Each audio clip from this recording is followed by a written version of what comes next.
We're broadcasting. We're ready to go. All right, then. Thank you. Good evening. Nice to see everyone tonight. So the special meeting of the LC Citizens Oversight Committee will please come to order. Ms. Dosh, could you make the roll call, please? Committee Member Yeager. Committee Member Gomez. Present. Committee Member Harvey. Present. Vice Chair Sison. Present. And Chair Vos. I'm here. So we have a quorum. Thank you. So it'd be appropriate to offer a motion to excuse Member Yeager. If someone would do that, please. So moved. Thank you. Have a second, please. Yes. All right, thank you. Any discussion? Please call the roll, Ms. Dosh.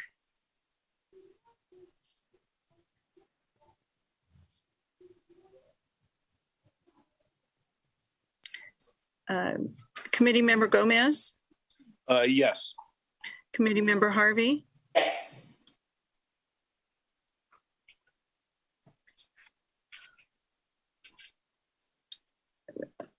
Committee Member Harvey. This is to excuse Committee Member Yeager. Yes. Vice Chair Sison. Yes. Chair Vos. Yes. And I failed to mention when we called the meeting to order, and I'll mention it now. The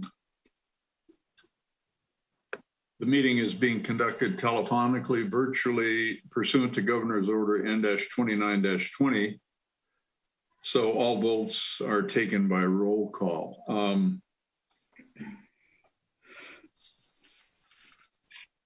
I'm happy to report my audio and visual is working better than it was yesterday. Anyways, tonight, Vice Chair Sison has agreed to offer a brief invocation. Please proceed. Thank you. All right, let's pray. Dear Jesus, we thank you so much for the city and for the leaders who are doing their best to keep our city safe and clean. We thank you for the leaders tonight who are on this call that are volunteering. We appreciate them coming together and for the decisions we'll make even tonight on this call. I pray that tonight you'll help us as we vote. We thank you for showing us your love, and we pray that we would show your Christ-like love in our community each and every day. In Jesus' name we pray. Amen. Amen. Thank you very much. The first action item we have tonight is consent. On the consent calendar is the approval of the minutes of the meeting conducted May 5th, 2021. So before we ask for comments, we are obliged to ask for if there are any speakers. So Ms. Dosh, would you announce that, please? At this time, anyone wishing to comment on CC1, please press *9. I will announce the last 4 digits of your call-in number when it is your turn to speak. Please state your name and eliminate any background noise. Individual speakers are limited to 3 minutes and will be remuted after the allotted time. Please press *9 at this time.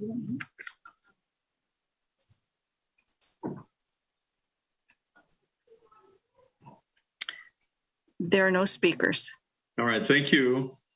The meeting minutes have been distributed. They're verbatim, actually, and I believe, Mr. Harris, the reason for that was so that they're shared with the City Council in the future relative to all of our discussions. Really appreciate that, and that's a very challenging thing to do. And I'm sure Ms. Deutsch would prefer not doing them that way. She did an amazing job taking it out all the ums and ohs. Absolutely. Long pauses. She didn't type long pauses in either. We're not going to require that in the future, right? No. All right, good. All right, then. So it'd be appropriate then to consider motion on the approval of minutes, please. I motion to move the consent calendar minutes. Thank you. Second, please. Second. Thank you, Ms. Harvey. All right. If there's no further discussion, please call the roll. Committee Member Gomez, Yes. Committee Member Harvey, Yes. Vice Chair Sison, Yes. Chair Vos. Yes. Thank you. So new business. We have a staff report recommending adoption of Measure LC fiscal year 22 budget proposal. And the presentation tonight will be the finance manager, Mr. Harris, the assistant city manager, Mr. Nibla, and I'm assuming the city manager, Mr. Cottle, will also share information with us. So just for the record, I've had some interaction with the staff members presenting tonight with some questions I had, and they've been very kind to share extensive information. So if you do have any questions, please feel free to ask them. And thank you very much. So if you, whoever is going to start, Mr. Harris. Yes. Well, good evening, everyone. Before you tonight is staff's recommendation for the spending of year one's Measure LC funds. We have a plan that after extensive deliberations with department heads and staff and the city manager's office and in taking into consideration the goals outlined by the commission or at our last couple of meetings as to identify what the priorities were and intermingling staff's priorities, I believe we put together a list that can fit into those categories soundly without too much straying from the ultimate goals or the preliminary goals that were issued and addressed in the original ordinance.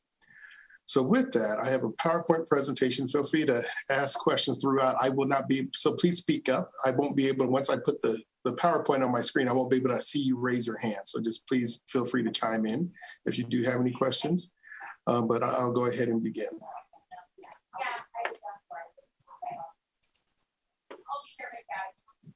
All right. So just to highlight what the remaining schedule is for the budget adoption. So tonight we have the pre-budget expenditure review is a meeting that we've added at your request to make sure that prior to the council review of any of the information, you get a final chance to review and make and advance your recommendation to the council. Next Tuesday is our scheduled budget workshop with the council. So it's going to take place at a normally scheduled council meeting where we will go through at a somewhat of a less than high level detail presentation with them as to what is contained not just in the Measure LC plans, but also in the entire citywide budget. That will take place on next Tuesday. This week on Tuesday, we started our council briefings with 2 council members. And then this Friday, we will follow up with a second meeting with 2 of the remaining 3 council members. And that's pretty customary as part of the process to give them a real depth, a chance to answer questions and really dig into the weeds outside of the actual council meeting. And so those 2 meetings are to take place this week. So we are on schedule according to the original schedule as presented to you during our first presentation as to what the budget process is. As a recap, these were the original goals and the hierarchy of priorities as established by the city management team, Jason, Trelise, and myself. We starting with the sound fiscal foundation, then once your reserves and your fiscal foundation and other software and so forth is satisfied, we move up to protected city infrastructure, then public safety, economic development, and then all of that is taken care of before we consider anything substantially new. It's on an annual basis. How money flows into these categories will interchange as priorities change from year to year. Obviously, this year, quality of life elements, as we are, entering our first full year outside of COVID, the quality of life elements kind of took a large step forward in advance of some of the other priorities, given the fact that we really want to have the equivalent of the roaring 20s here in Lancaster and get some community activities going for the residents. And so that took a large priority, that became a large priority to us. And you'll see that here in the following slides. After we met, though, we as the commission and staff discussed what your priorities were.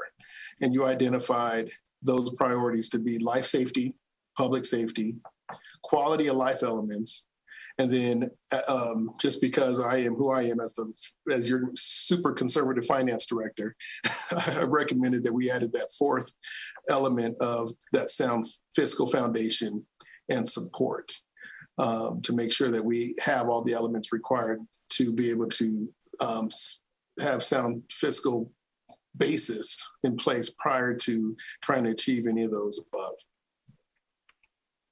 So we'll identify the items in that order, starting with life safety elements.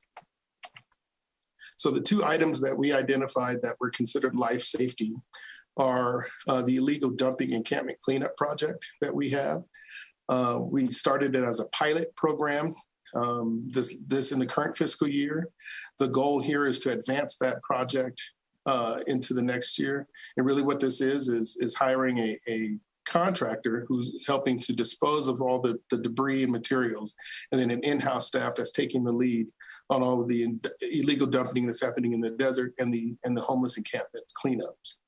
The total program cost $1,066,000. $600,000 is funded outside of the general fund. The general fund portion of that, or the Measure LC portion of that, is $466,000, as you see here in the slide.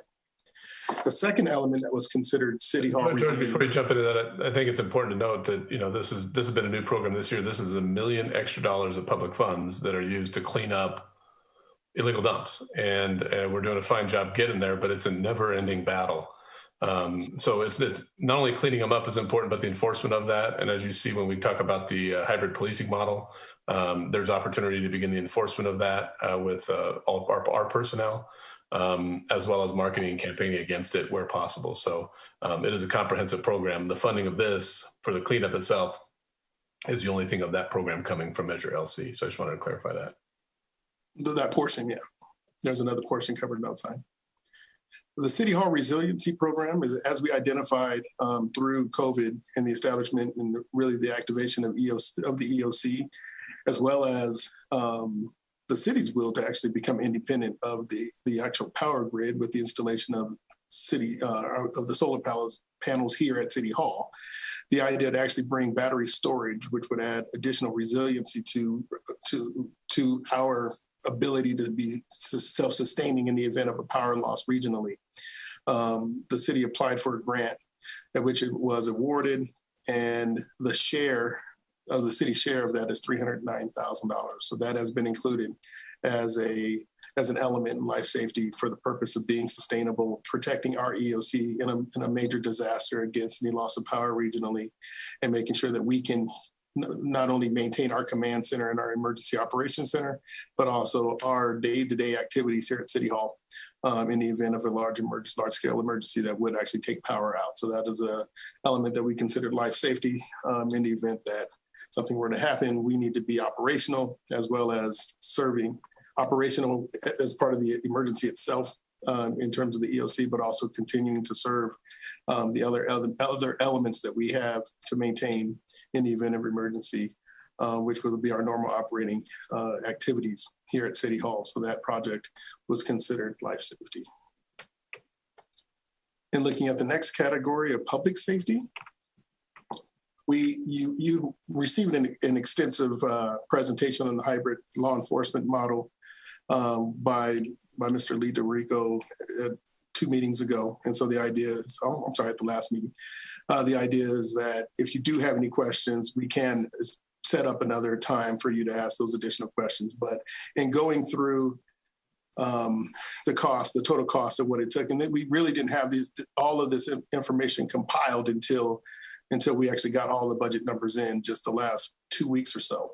But the hybrid law enforcement model as designed today is going to cost the city an additional $2.5 million.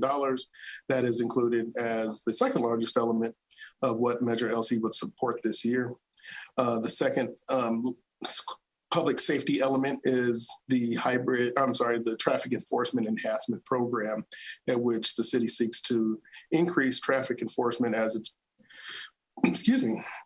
increase traffic enforcement in the city, as historically it's been, partially reduced over and over by the sheriff's department, and as they've redirected their focus on more patrol and investigations, traffic has slacked. And as a result, we've seen the effects of that with increased accidents, with increased incidents, and quite frankly, people are just out there speeding and racing. And it's not just me. It's happening out there, and we don't have the enforcement. So in working with Lee, he was able to come up with a plan to enhance that at only the cost of $250,000 net, by taking a look at the current sheriff contract and trying to find ways to save on that contract to help pay for that element. Just as a reminder, this was one of the subjects that was discussed in our joint meeting with the city of Palmdale. They too are looking for the same type of traffic enhancement and enforcement in their town. Not that they would participate in this particular contract, but they would participate in the concept and probably look to actually acquire their own contract with the same vendor, whether that be CHP or whomever, to make sure that through the region, traffic enforcement is enhanced. Any questions there? So the California Highway Patrol currently their traffic enforcement responsibility is within the county jurisdiction, correct? And then, that's correct. That is correct, Jim. And any recognized state highways. So in concept, at least at this point, the city would enhance traffic enforcement through an establishment of a program with the California Highway Patrol within the city limits. And then possibly in the future, the city of Palmdale may also do a similar coordination. So long range, it's potential that California Highway Patrol will be doing traffic enforcement basically in the Antelope Valley. Is that really the long range projection here? Jim, I'll jump in. It'll be additional enforcement. There isn't any intent to eliminate any traffic enforcement we have currently. This is an additive to the existing relationship. But it gives the California Highway Patrol much more flexibility in their traffic enforcement duties. They're not limited to just the county jurisdiction then. Correct. And it'll also free up time and energy on some of the traffic enforcement that we have currently going on as well. Oh, that's great. I just want to say thank you so much. I know our city leaders probably hear a lot of negativity, but I really support this and I'm thankful for it. So thank you for making it a priority. We did also receive the written staff report, which is before us tonight, which details the hybrid policing and outlines the actual staffing and anticipated costs for equipment, hardware, software, and logistical support as well. That was in our packet that was emailed to us. So that's correct. So in there, you actually see the number of positions that are being requested and how that basically the full breakdown of that 2.5 million in the staff report. Yeah. All right. And also, yeah, you will get also a much more elaborate description than what I'm providing tonight as written in the staff report. I tried to give you a little extra explanation there prior to tonight so that we can kind of get through it and get to the discussion portion. Really appreciate that. Thank you. Mm-hmm. The next priority level is the quality of life elements. And this is kind of, we'll call it our roaring 20s or roaring 21 year here as we are coming out of COVID. The idea is to actually get people back engaged with the community, get in and recover that relationship that the community has with the city. And so with that, an additional $5.2 million is being pumped into the parks programs and events. Of that, 2.3 million represents part-time, full-time, additional admin. A lot of that is really just part-time help. So without any of these activities last year during COVID, we had part-time help. We cut back on part-time help. We didn't hire them. We didn't provide any hours. And the ones that we really wanted to hang on to, they became cleaning staff, and we tried to stretch them because we didn't want to lose them. But when you go into a full-blown program and activity schedule, that part-time help is the core, is the backbone of that whole operation.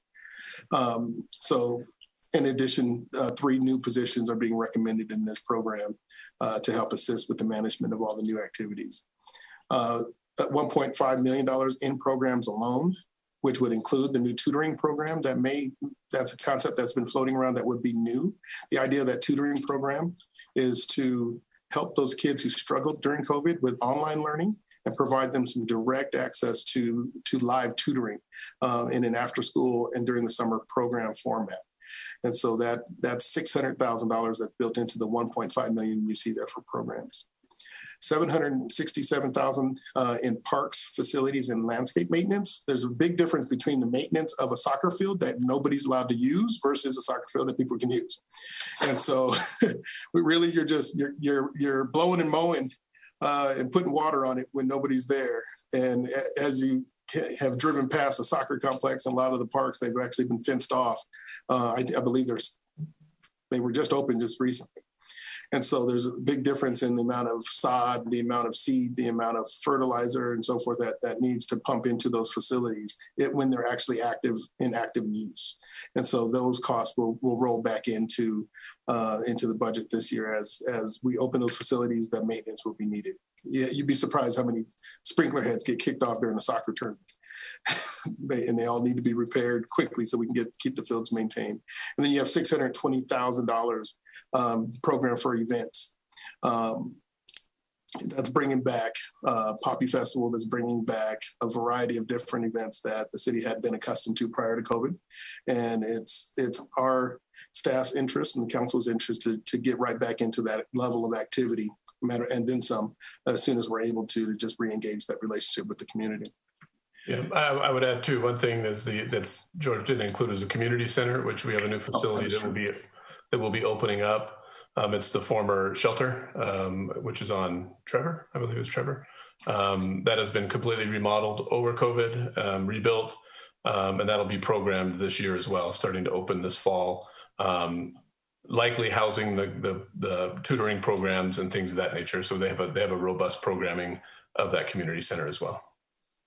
Two other notable highlights that should be noted is at the 606 building, the Cedar Center will be creating an urban center there. And then MOA is also going for its LACMA certification through this process, which will allow it to bring more robust arts events to it as well. So it's really building out that parks program. And there'll be some at the park facilities in this facility and landscape maintenance, park facility and landscape maintenance. There will also be a lot of refurbishment and kind of catching up those facilities where there's been a lot of deferred maintenance that hasn't happened over the last 5-10 years. So we'll be able to catch that up too and kind of get our parks up and off and running, and great places to have these future events at.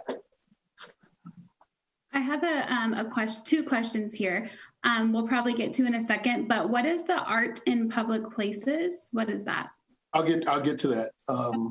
One more question. Is there anything for like park safety that you guys, would that be under the previous slide or?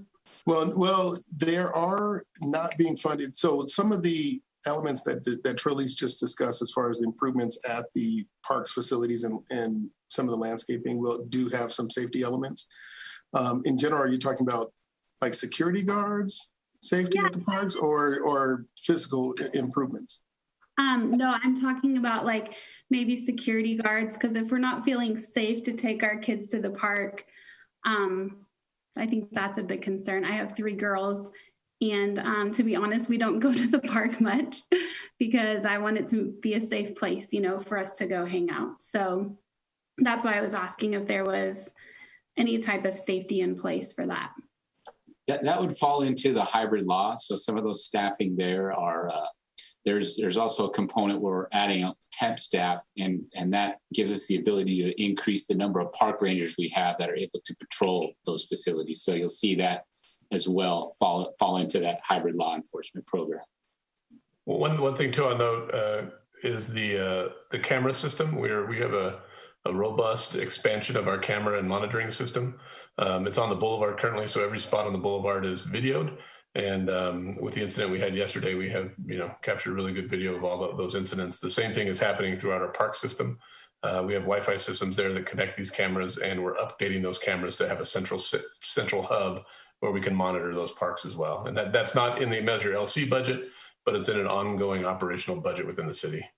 Yeah, that's good. Even with the incident yesterday, it's just kind of like, do we want to go to dinner on the boulevard when these things are happening? So that's kind of why I was bringing up safety. With the new police officers like that you're bringing on, will they help with the marijuana grows as well, or they're just going to be patrolling kind of everything? Yeah, they won't be necessarily patrolling. What the goal of the hybrid law enforcement model is to kind of take off those lower level crimes that give more time and energy so that the sheriff's department can enforce the greater crimes that you're referring to. A portion of the hybrid law enforcement model will do the inspection of the marijuana grows, the legal marijuana grows, so that they're following all the rules. At the same token, they'll be able to identify the ones that are illegal because they know the ones that are legal. But those are larger crimes that the sheriff's department will still be handling, but they'll be working hand in hand. A good example is homelessness. A lot of things, homelessness, shoplifting, some of the items that as a state we've decided are not crimes. So our staff is better utilized handling some of those minor issues. I don't want to say quality of life issues or broken window theory or whatever it is, while the sheriff's department can handle the major crimes. So it frees up sheriff's department time, but also gives us more direct access over the minor crimes and the security issues that you're talking about. Okay, thanks, Jason. Moving down the list, the event center development is a partnership with the city of Palmdale to establish an event center / evacuation center at our fairgrounds. That's a project that at inception will require quite a bit of analysis and study in trying to design the concept, and 2, get cost estimates for the facilities. Right now, 2 locations are being considered, as we discussed with Chairman Vos. One at the fairgrounds, the other one at the baseball stadium. And so we're actually considering the 2 right now. The lead, of course, is the build-up facility at the fairgrounds, because it does provide the space, more flexibility in design. But we won't know that until all the concepts are done and we get a chance to actually review cost estimates and get that back to the group, which would include the fairgrounds board, our council, and City of Palmdale. The biotech incubator lab is one that probably Jason can best explain. You do have a bit of a write-up in the staff report. If you do have any questions, we can answer those at the end. The art in public places, a couple of years ago, the council passed a policy regarding the constant budgeting of placing art in the public space. And so they required that a certain percentage of the annual capital improvement budget was set aside specifically to purchase art and place that in the public space. A lot of cities do this. City of Palm Springs is probably the most most abundant as far as the amount of public art that they have. You see a lot of those art pieces in our downtown Boulevard area, but the idea is to maintain that and expand that as we are expanding capital improvements throughout the city. This year will be the first year that we are funding it. And thanks to Measure LC, we were able to add a $300,000 element for that piece. And then the last one is a study, programmatic EIR traffic fee that can be charged to new development to help expedite the processing and the acceptance of new development in the future, which quite frankly, from a quality of life, getting that new housing into the community as fast as we can is the best we can do to not only achieve our own housing goals here in Lancaster, but also assist with the governor's wishes to increase housing, to make housing more affordable statewide. Yeah, it might be a good opportunity to kind of share this. When we talked about earlier in our conversations, was there's certain components of this budget that are one-time fees or one-time costs. There's others that are ongoing. Public safety is an ongoing cost, as an example, and then the programmatic EIR is a one-time event. So this next year, as we reprogram for next year's budget, a lot of these items will be coming off the list, freeing up funds to put in new projects. So these aren't, so when we look at this, you assume some of them are ongoing, some of them are not. And we've tried to balance that out so that we have these opportunities each year to do new creative things or different things from a capital perspective, but also keep the ongoing expenses so we can have some of the programs that are necessary to continue. That's actually a great point, Jason. Thus the need for the committee to meet regularly, annually, to actually review as the one-time projects fall off and the reallocation to new projects in future years. So there will be some elements every year that we'll be able to add that we did in the prior years and so forth as we go on. But when we get to the end, I'll kind of help identify what are one-time versus what are ongoing. Even the public safety model, yes, the model is an ongoing expense, but there's elements in that 2.5 million that are one-time, that are just startup costs, and that money would be freed up later on in subsequent years. The programmatic EIR traffic segment, though, will serve us well in the future with challenges to various environmental impact reports and negative decks that we consider when we approve projects within the city, whether they be subdivisions, commercial, industrial projects. So, I mean, it's money well spent, really as insurance, isn't it? Ultimately. That's correct. And your events center development A&E fees is likely to be a one-time cost as well, although it's not certain, of course. But if you get when you finally land on the appropriate location and evaluate between the two cities and come to a consensus, and then create a bonding methodology to develop the event center. Yeah, that's correct. This is a one-time fee, depending upon what that analysis comes out with, the architectural design and engineering and identification of costs. We will likely be coming back to this group for approval of a long-term debt service, basically, to fund that improvement. And that may be less than the 1.5. We won't know yet till we complete that process. And any amount less than 1.5 will be freed up for reallocation to other projects later. Great, thank you. Sound fiscal foundation and support was the last element that we kind of slid in there under the radar, because it is still important that we mind the bottom line, and you just happen to have a conservative finance director that wouldn't accept it have it any other way. That reserve contribution, just know, yes, we are receiving 13.7 or expecting to receive $13.7 million in Measure LC. There's about a million that's unexpended or unprogrammed at this time. And so the idea is that money is being added to the bottom line by year end. to satisfy reserves. So that could be a component of a future Measure LC allocation meeting or discussion that we may have. Also, as a reminder, the $3 million that's expected to be received in the current year was not programmed at year end, at mid-year.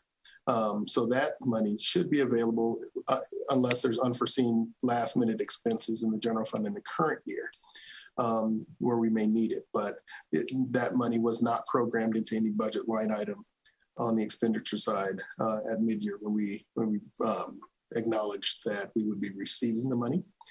Also in this category, we have 5 new support positions totaling the $776,000, which is total cost all in, which includes salary, pension,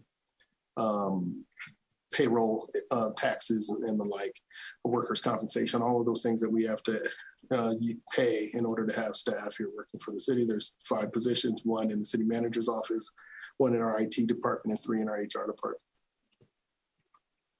Here's the summary of the items that we just listed. Ultimately, this is what we're asking you to arrive at some consensus on and advance to the city council for their consideration as part of the budget, as part of the entire budget presentation to take place next Tuesday. We are available to answer any questions you may have. I will leave this slide up if you'd like. If you do have this, information in the staff report. So I can take it down so that you guys can see one another, but let's go ahead and open it up for discussion at this time.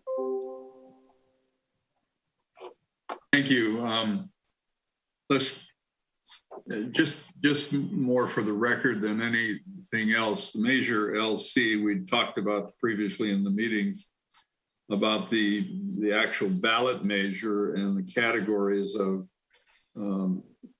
the utilization of how the city can utilize the funds within the language or categories. And I just want to point each one of them out and hear your feedback relative to what is being recommended and how they fit within those ballot measure terms.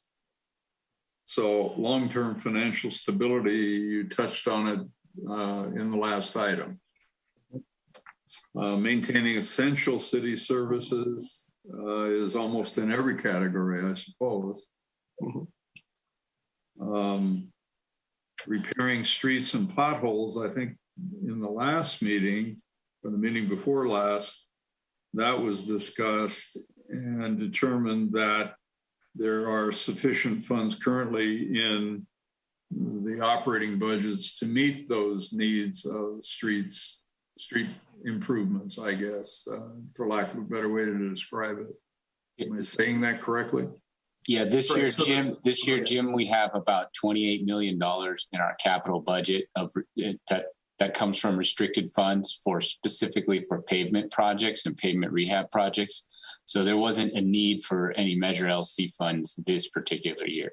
Now that could change from year to year, but right now, $28 million is a big budget, and it's a lot of projects to manage in a given year already. Right.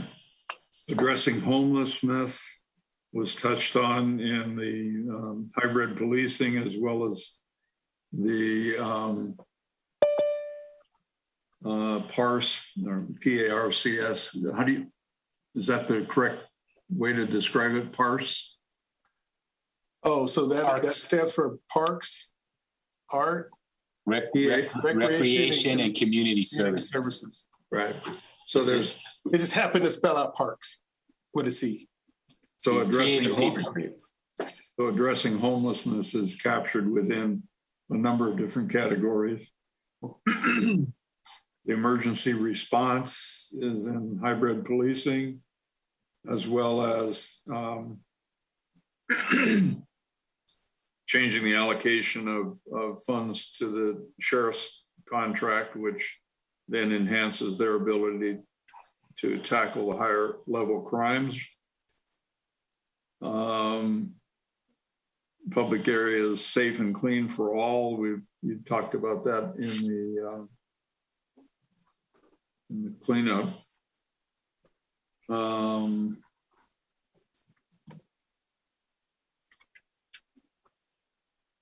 Retaining local businesses, let's come back to that, and protecting local water sources, maintaining veterans, seniors' mental health, and community programs.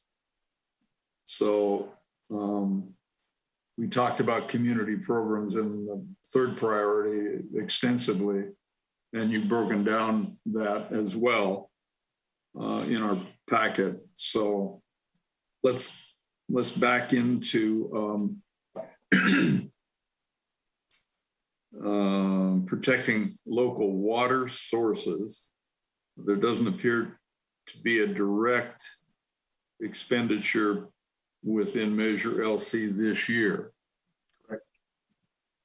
Correct. But Trolleys, do you want to talk about the storm drain maintenance program that we have existing? Yeah, we have a restricted fund program. So it's through the drainage districts, which maintains our storm drain system, and it's adequately funded currently to do said maintenance. Okay. So it's similar to the restricted funds on street improvements. That's correct. Correct. Okay. Sewers fall into that same boat. Some of our landscape maintenance districts, and then our lighting district as well. I would add to our recycled water system. There isn't any need at this point for expansion or any issue there as well. And the capturing of the maintaining veterans, seniors, and mental health. Would you agree that is captured within the new hybrid policing program in part? I think we've looked at it in two different ways. One is obviously the law enforcement impacts everybody, but also the community center is going to have a number of different programming elements that accomplishes that. In addition, part of the partnership with Palmdale, the initial discussion is potentially creating some level of veteran center type setting. So I'll leave it to them to have that conversation, but there is some movement there as well. In addition to that, for the first time ever, and the first time in a while, we have an allocation out of our Community Development Block Grant, our federal HUD grant program, where we allocated $10,000 for senior programming and senior and adult programming this year.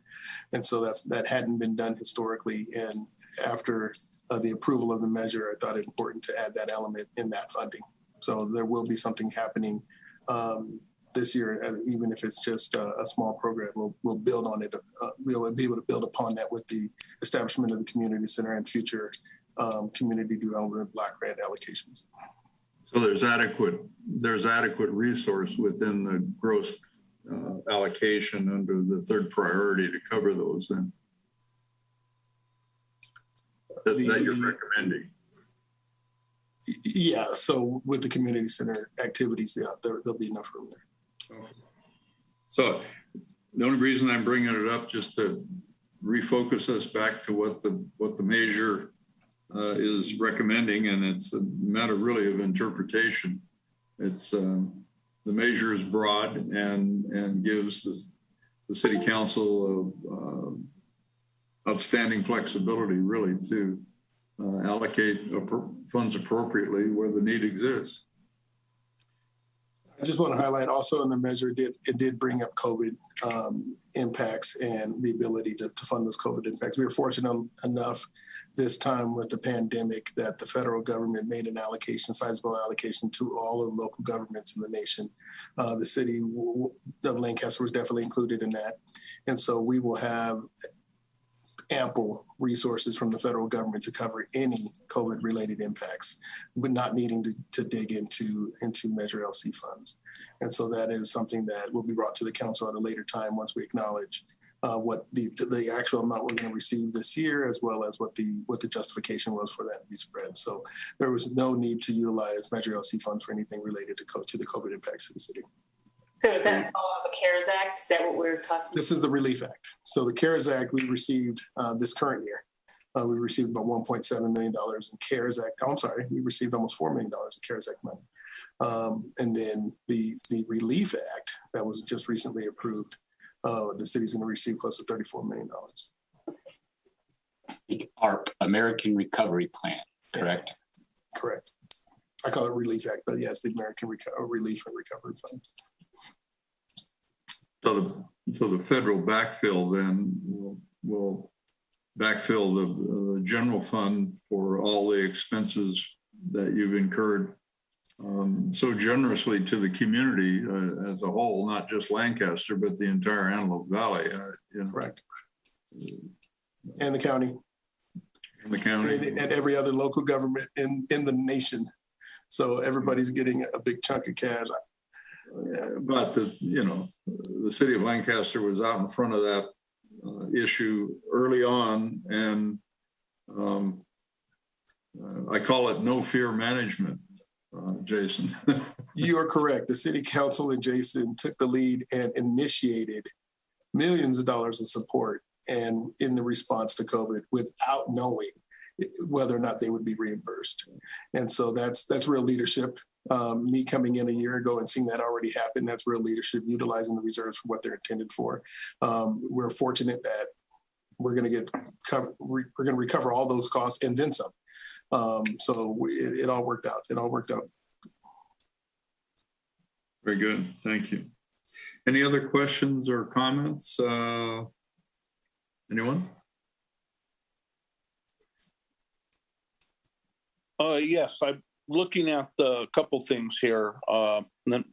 Regards to the biotech incubator, I think that could you just give a quick, Jason, on the thoughts on that? Sure.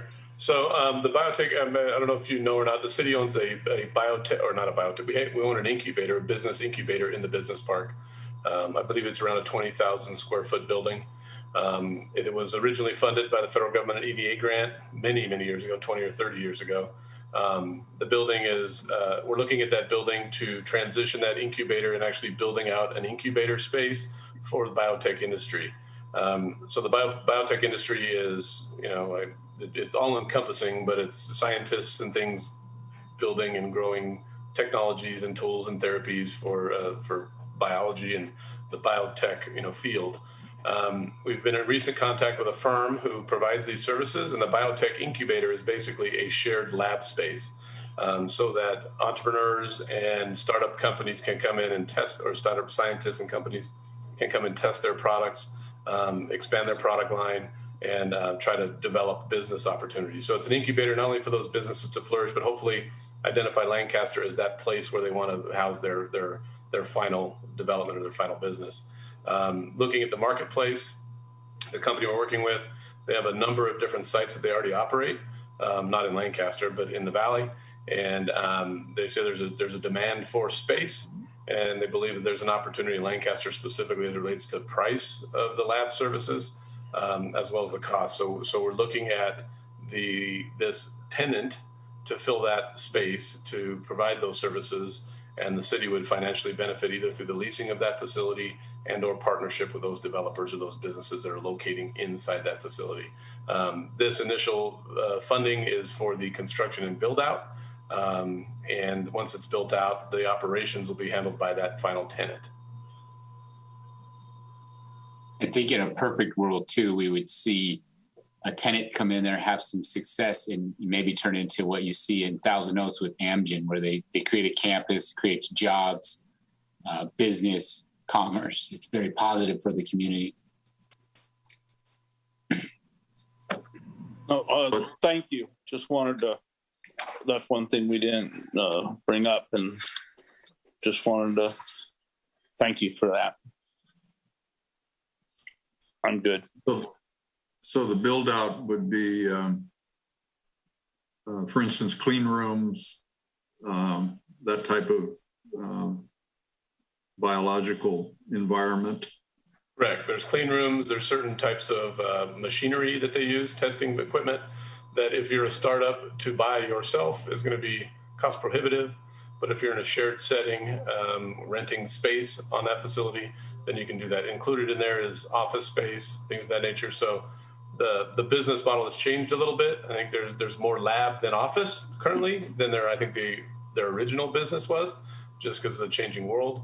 But there's a combination of lab space, clean room, the freezers, all those things that they need, but also office space for, computers, files, those types of things. So it'll be a so you could actually rent an office space and then have lab space available to you. Any opportunity to support the burgeoning cannabis cultivation industry? I think there's an opportunity. There's a lot of science behind that. We've also explored the opportunity as it relates to space. People going to Mars and some of the biotech components of that. I think we'll be reaching out to some of our local aerospace companies and entrepreneurs to see if there's opportunities there. So I think we present a unique setting for that, for the aerospace specifically, and then also the biotech, the cannabis space, if there's people out there doing that, as well as any medical therapies and things of that nature. There isn't any exclusion there's exclusion for safety, but not a lot of exclusion for anything else. So this could be another one-time category or not, depending on the success. Very good, thank you. Anyone else have any questions or comments? No? Okay, well, thank you very much. So, according to the agenda, if I'm reading it right,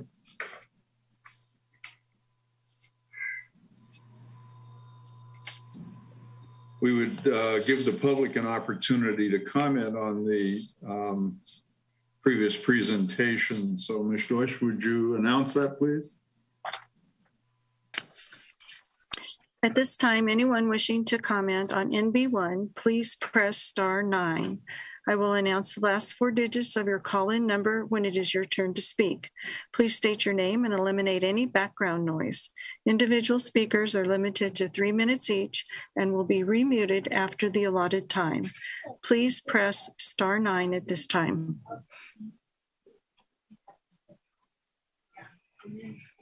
And we have no speakers. Amazing. Thank you. All right, then. Are there any other comments from members before we consider a motion on the adoption of this proposed budget, fiscal year 22 Measure LC proposed budget? None? All right, then it would be appropriate then to consider a motion on new business 1. I move to move business 1, the staff recommendations for the fiscal year of 2021 and 2022 for Measure LC budget proposal. Thank you. Did I hear a second? I second. Thank you. All right, then. Any further discussion from anyone? All right, then. Please call the roll, Ms. Dosh. Councilmember Gomez? So moved. Yes. Committee Member Harvey? Yes. Vice Chair Sison? Yes. Chair Bose? Yes. We have 4 yes and 1 absent. All right, thank you. The motion passes. All right, thank you very much. You guys, George and Trolleys and Jason have done an extraordinary job briefing us and answering all our questions and really wringing this out. I look forward to hearing what the City Council may have to say for this one segment of their new proposed budget. But thank you very much. Excellent job. You're welcome. And we appreciate your time, and this isn't the last time we meet. So hopefully in the next quarter or so, we'll be coming back, sharing with you some of our successes and progress in many of these items. So it'll be a fun year for sure. So we're anticipating meeting quarterly, just on general updates as projects progress. And then at the end of the fiscal year, we would be making a report to the city council based on the subsequent actions and how the funds were expended, assuming that the city council approves this segment of their budget, right? That's correct. So the idea is that our normally scheduled July meeting would be to review, or July-August meeting would be to review the activities from the prior year. Well, as a result of not having any prior activities from the prior year this year, other than maybe even just providing an update how much in Measure LC money was received this year, we will not have that meeting this year. So our next scheduled meeting would probably be around the mid-year time. So January, February, to provide a mid-year update to the commission as these activities progress through over the next 6 months or the first 6 months of the fiscal year. And then we'll meet again thereafter as we prepare for the subsequent year budget.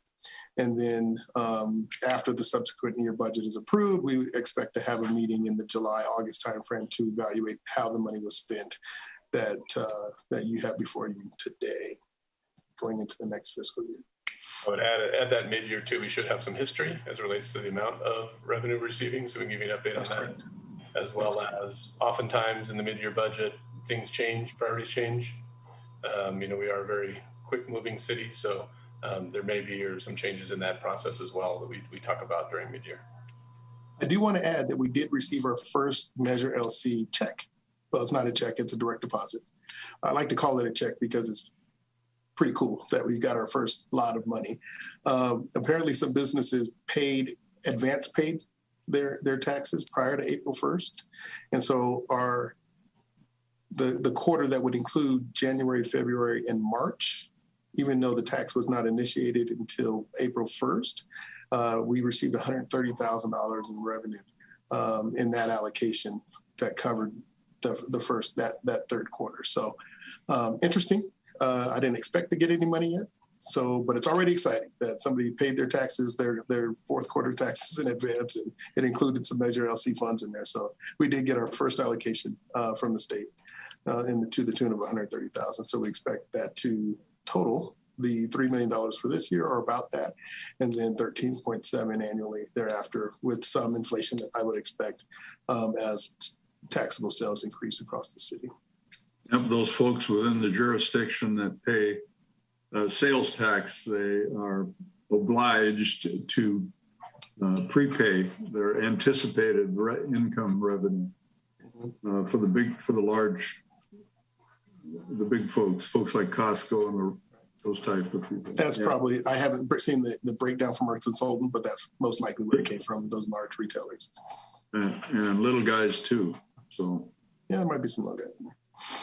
I'd just on a personal note, I'd prefer to meet, if we do have the mid-year, I would prefer it to be in January if that can be accommodated. We will try our best. As the data comes in for the first 6 months, we'd like to have the first 6 months close before we can actually draw any conclusions. And so to get a full 6 months of activities, invoices from the month of December need to be paid, and they don't get paid until January, right? And so I try to get it in as close as I can to the mid-year, January, early February, but sometimes we wait to make sure that the major invoices have been paid so I can get a clear 6 month snapshot.